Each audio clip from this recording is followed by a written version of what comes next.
Blinken, including my friend.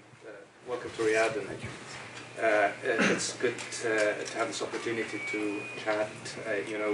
The Kingdom and the US have always been close, and we've always worked well together in the interest of regional and global security. And given the difficult time we are in now in the region, I think it's an important opportunity for you and I to chat, and for the US and Saudi Arabia to continue their cooperation towards regional security.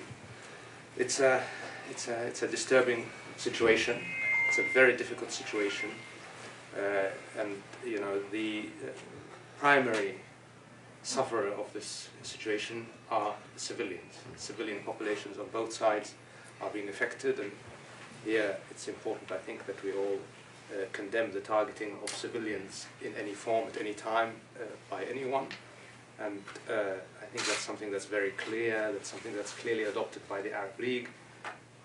But that said, the priority now needs to be to stop further civilian suffering. And here we need to find a way to quickly de-escalate the situation, to quickly bring back peace, at least stopping the guns, and then working towards addressing also the humanitarian challenges. And here I have to emphasize that the humanitarian situation in Gaza is very, very difficult, and we need to work together to make sure that access for humanitarian relief and humanitarian goods is allowed. This is something that is critical and is, of course, enshrined in international humanitarian law. And we need to work together to find a way out of this cycle of violence. This is something that we really, really need to focus on. Without a concerted effort to end this constant return to violence, it will always be the civilians that suffer first. It will always be civilians on both sides that end up paying the price. So I hope that we can find a way to de-escalate the current situation, and then hopefully move forward to a more permanent solution. So thank you again for coming, Tony, and thank you for all your work. Well, Faisal, my friend, it's very good to be with you. I wish it were under different circumstances, but it is important, as you've said, that we consult closely, particularly at times like these. So I really value this opportunity. And I would just say, first, of course, that no country can or should be expected to tolerate what Israel has just been on the receiving end of, which is an attack that almost defies description in words, in which more than 1,300 of its people were slaughtered, along with the nationals of more than 30 other countries, by Hamas. Hamas is not representative of the Palestinian people or their legitimate aspirations for the future. Hamas is a terrorist group. Its only agenda is to destroy the state of Israel and to murder Jews.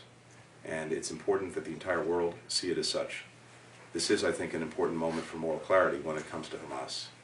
At the same time, as Israel pursues its legitimate right to defending its people and to trying to assure that this never happens again, it is vitally important that all of us look out for civilians. And we're working together to do exactly that.